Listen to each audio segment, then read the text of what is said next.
بیٹھے ہیں ان کے لیے میری تقریر میں بہت کچھ ہے. جو اپنی موت کو بھول جائے اسے کوئی تقریر اثر نہیں کرتی اس پر. یہ جو پیچھے آواز کر رہے ہیں لوگ، ان سے میرے بھائیوں سے گزارش کرتا ہوں خدا رسول کے واسطے پہ تھوڑی دیر کے لیے ماؤنٹ ٹھیک کر دینا. اپنے یہاں کی یہ علاقہ بڑا مضبوط علاقہ ہے ماشاءاللہ، مراد آباد کا علاقہ، یہ اس طرف کا علاقہ. مضبوطی کے ساتھ ساتھ اور بھی کچھ خوبیاں ہیں ہم لوگوں میں الحمدللہ. تو مگر یہ ایک دو تین خامیاں بھی ہیں جو یہاں پہ ظاہر ہو رہی ہیں کہ نظم آپ برقرار نہیں رکھ پا رہے ہیں. اس سے زیادہ پبلک ہوتی ہے مگر کوئی بولتا ہوتا نہیں، کھڑے ہو کے سنتے ہیں. تو میں عرض کر رہا تھا آپ سے کہ جس کو مرنا ہو میری تقریر سنیں. تو پہلا میرا پیغام آپ سے یہی ہے کہ اپنی شکایتیں لوگوں سے کرنا چھوڑ دیں. یہ جو ادھر ادھر جا کے شکوے کرتے ہیں ایسا ہو گیا ویسا ہو گیا، کیوں کرتے ہیں؟ سب کو حال نہ بتائیں، حال جب بھی بتانا تو اپنے رب کو بتائیں. اور پریشانی خدا کی قسم اتنی بڑی نعمت ہے، اتنی بڑی نعمت ہے کہ اللہ نے جس کو بھی پریشانی دی ہے اس کا مرتبہ بھی ساتھ میں بلند کر دیا ہے. آپ آرام سے بیٹھے. تو میں یہ کہہ رہا تھا جن کو مرنا ہے وہ آرام سے بیٹھے، ان کے لیے میری تقریر میں بہت کچھ ہے. اور جو ابھی یہ چاہے وہ کہیں بھی بیٹھے ہو، چاہے ان کا مذہب کوئی بھی ہو، ان کا منصب کوئی ہو، وہ بیٹھے کہیں ہو، وہ ہو کوئی بھی ہو، اس سے کوئی مطلب نہیں. ہاں اگر وہ موت کو یاد رکھتے ہیں تو انہیں میری ضرور باتیں سمجھ میں آئیں گی. اور موت کتنی نزدیک ہے. حضرت سیدنا عباس روایت کرتے ہیں کہ حضور نے ایک جگہ فراغت حاصل کی ہے اور حضور نے وضو بنانا ہے، 5-6 قدم دور پانی ہے. اللہ کے پیارے حبیب صلی اللہ علیہ وسلم سامنے 6-7 قدم دور پانی ہے. آپ نے وہیں پہ مٹی سے تیمم کیا ہے. حضرت عباس عرض کرتے ہیں یا رسول اللہ پانی نہ ہو تب تیمم کا حکم آپ فرماتے ہیں. یہ حکمت سمجھ نہیں آئی میرے آقا. سرکار نے فرمایا میرے چچا مجھے پانی تک پہنچنے کی امید نہیں ہے اور میں اپنے رب کی بارگاہ میں بے وضو حاضر نہیں ہونا چاہتا. جن حضور کو یہ بھی خبر ہے میں کب مروں گا اور آپ کب مریں گے. بے وضو حضور فرماتے میں حاضر ہونا نہیں چاہتا. جو جس حال میں مرے گا اس حال میں اٹھے گا. اب وہ جو ٹرین میں بیٹھے تھے کولکتہ سے اڑیسہ جا رہے تھے، 1000 لوگ مرے، اکثر اس میں نوجوان تھے. اور جب ان کی لاشیں کاٹ کے نکالی گئی اور جب بھونیشور ایمس میں ان کی لاشیں پڑی تھی، ان کے ماں باپ آئے تلاش کرنے کے لیے تو ان کی لاشوں کی حالت یہ تھی کہ اکثر انہیں پہچان نہیں پائے. ایسے ٹکڑے نکالے گئے تھے، ایسے چتھڑے ہو گئے تھے، ایسے جسم کے ان کے چتھڑے بکھر گئے تھے کہ ماں باپ اپنے بیٹے کے جنازے کو، اپنے بیٹے کی لاش کا تشخص نہیں کر پائے. اب آپ مجھے ذرا بتائیں کہ ان میں سے کتنے لڑکے تھے جنہوں نے نیٹ میں گندی تصویریں، گندی فلمیں دیکھی تھی اور اچانک جب ایکسیڈنٹ ہوا رات میں، اب جب وہ کسی حال میں مر گئے اور قیامت کے دن اگر وہی گندی تصویر دیکھتے ہوئے اٹھے تو پھر کیا ہوگا. ایک انگلش میں ایک فلسفی ہے، اس کو کہتے ہیں کمپاؤنڈنگ افیکٹ. ادھر جو شور مچ رہا ہے ماشاءاللہ ابھی ہم کل، اللہ کا شکر ہے کہ میں مدینہ شریف میں پرسوں تھا. زور سے بولی نا سبحان اللہ. اب سبحان اللہ والا کہہ نہیں رہے، ویسے 90 نیکیاں ملتی ہیں ایک بار سبحان اللہ کہہ. ویسے اور بتاؤں 90 گنا بھی معاف ہو جاتے ہیں. ویسے اور بتاؤں آپ کو ایک نفلی حج کا بھی ثواب حضور فرماتے ہیں جو ایک بار سبحان اللہ کہتا ہے اللہ اس کو ایک نفلی حج کا ثواب بھی عطا فرما دیتا ہے. اور سنیں یہ جو لفظ ہے نا یہ زبان پر ہلکا ہے مگر میزان پر بھاری ہے. اللہ نے انسان کو اسی وجہ سے پیدا کیا ہے کہ وہ اللہ کا ذکر کرے اور انسان اپنے دل کو چیک کرے. ذکر اللہ سے اللہ مرتبے بلند کرتا ہے. تو جو آوازیں ہو رہی ہیں ان سے گزارش ہے کہ سب بیٹھ جائیں گے اپنی اپنی جگہ. کوئی اتنا بڑا مسئلہ نہیں ہے، بہت زیادہ پبلک نہیں ہے مگر کم بھی نہیں ہے. میں اپنی بات کو شروع کر رہا ہوں چونکہ میرے بات آپ نے پھر جو ہے وہ اپنے مہمان شہر کو جناب شبیر برکاتی صاحب کو سننا ہے. چونکہ میں اگر آواز ہوتی رہے گی تو میں اپنی بات ٹھیک سے کر پاؤں گا. جلدی بولیے، کر پاؤں گا؟ ہاتھ ذرا دونوں ہاتھ اٹھا کے ایک مرتبہ کہتے ہیں لبیک یا رسول اللہ۔ آج ماشاءاللہ امام علی مقام کا بھی دن ہے نہیں دن ہے، تو میں اسی کی نسبت سے کچھ باتیں کرتا ہوں۔ تو انگلش میں ایک فلسفی ہے، اس کو کہتے ہیں کمپاؤنڈنگ افیکٹ۔ یہ کوئی میں انگلش بول نہیں رہا ہوں، مجھ کو پتا ہے کہ جہاں اردو لوگ سمجھتے ہو وہ انگلش بولنا حماقت ہے، بے وقوفی ہے، مگر میں سمجھا اس وجہ سے رہا ہوں، اس وجہ سے سمجھا رہا ہوں کہ یہ بات آپ کے سمجھ میں آ جائے کہ اس پر انگریزوں نے ریسرچ کیا کہ یہ کمپاؤنڈنگ افیکٹ کیا ہے۔ جیسے ایک دو گٹکا کھانے سے کینسر نہیں ہوتا، اگر ہوتا تو کون کھاتا؟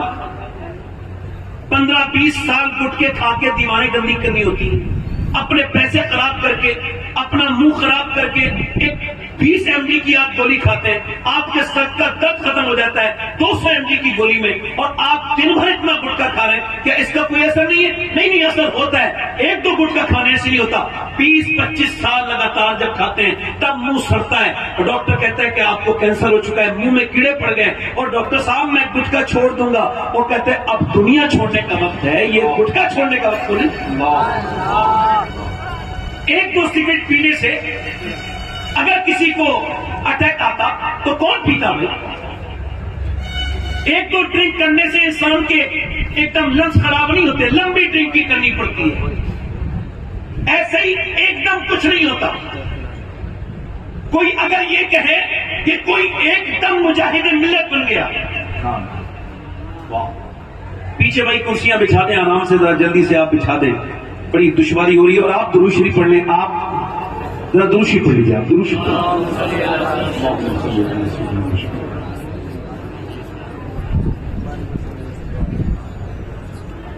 دو تین شعر پڑھ دیتا ہوں۔ آصف بھائی کہہ رہے ہیں دو تین شعر پڑھ دوں، جیلانی بھائی پڑھ دوں، آپ کی اجازت ہے؟ میں اس وجہ سے نہیں پڑھ رہا تھا کہ شاعر آئے تھے تو میں تو عام آدمی ہوں، چھوٹا موٹا انسان۔ یہ آصف بھائی تو سیدوں سے محبت بہت کرتے ہیں، اس وجہ سے انہوں نے میری تعریف کی ہے۔ مجھے تو یہ بھی خبر نہیں کہ میں جنتی ہوں یا جہنمی ہوں، واللہ کہہ رہا ہوں، اگر ایسا کوئی مجھے بتا دے کہ میں جنتی ہوں تو میری تو فکر ہی دور ہو جائے گی۔ ہاں، مجھ کو خبر نہیں اپنی بات کا، اور میں اپنے علاوہ سارے سنیوں کو جنتی مانتا ہوں، اللہ کا شکر ہے، کیونکہ واصف علی واصف فرماتے ہیں جسے دوسرے مسلمان کی جنت میں شک ہے، اصل میں اس کی خود کی جنت میں شک ہے۔ تو اس وجہ سے یہ چھوٹی موٹی سوچ نہیں، سوچ بڑی۔ دو تین شعر پڑھ دوں،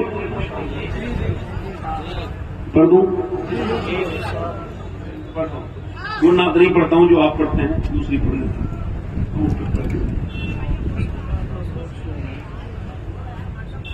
راتیں بھی مدینے کی،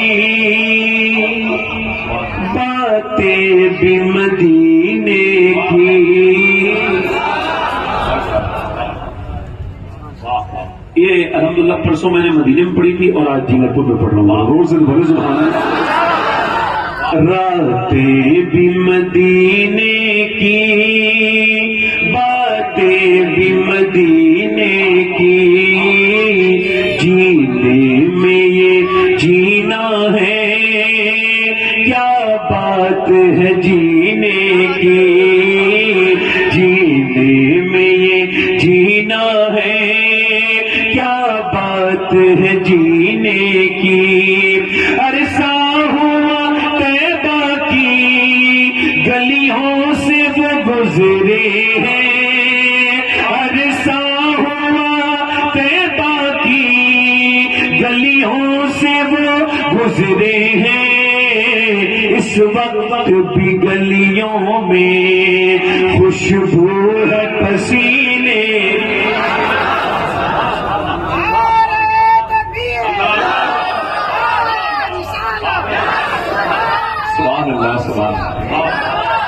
پڑھے راتیں بھی مدینے، پورا آواز آنی چاہیے، زور سے پڑھیں، جن کو اللہ نے زبان دی ہے یہ اس وجہ سے نہیں بیٹھی چوراہے پہ بیٹھ کے گفتگو کرو کہ حکومت ٹھیک نہیں چل رہی ہے۔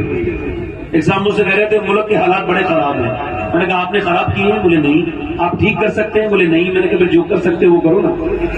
بولے کیا کر سکتے ہیں؟ میں نے کہا اللہ نے اس وجہ سے تم کو پیدا نہیں کیا کہ تم چوراہے پہ بیٹھ کے غیبتیں کرو، اللہ نے تمہیں اپنے حبیب پر درود پڑھنے کے لیے پیدا کیا۔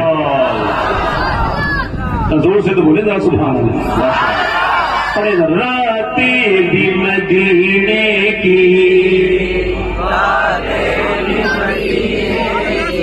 اور وہ اپنی نگاہوں سے مستانہ بناتے ہیں، وہ اپنی نگاہوں سے مستانہ بناتے ہیں، زحمت ہی نہیں دیتے میں خار کو پینے کی راتیں مدینے کی، باتیں بھی مدینے کی۔ آپ مجھے پیسے مت دیجیے، بیٹھ جائیے، پیسے دے میں ڈسٹرب ہو جاتا ہوں، آپ بیٹھ جائیے پڑھیں۔ راتیں بھی مدینے کی، راتیں بھی مدینے کی، پورا بنوائے ایک ساتھ، راتیں بھی مدینے کی، جینے میں یہ جینا ہے، کیا بات ہے جینے کی، یہ زخم ہے طیبہ کا، یہ سب کو نہیں ملتا۔ بینکیں بنائی لوگوں نے، بینک نہیں بھر لی، مدینہ نہیں دیکھا۔ اعلیٰ فرماتے ہیں جان ہے عشق مصطفیٰ، روز فضو کرے خدا، جس کو ہو درد کا مزہ نازے دوا اٹھائے۔ وہ خالق تھا جس نے کہا تھا دل ہی تو ہے نہ سنگ و خیش، درد سے بھرنا آئے کیوں، روئیں گے ہم ہزار بار کوئی ہمیں رلائے کیوں۔ بریلی سے آواز آئی کیا فالتو کی باتیں کرتا ہے، یوں کہیں پھر کے گلی گلی تباہ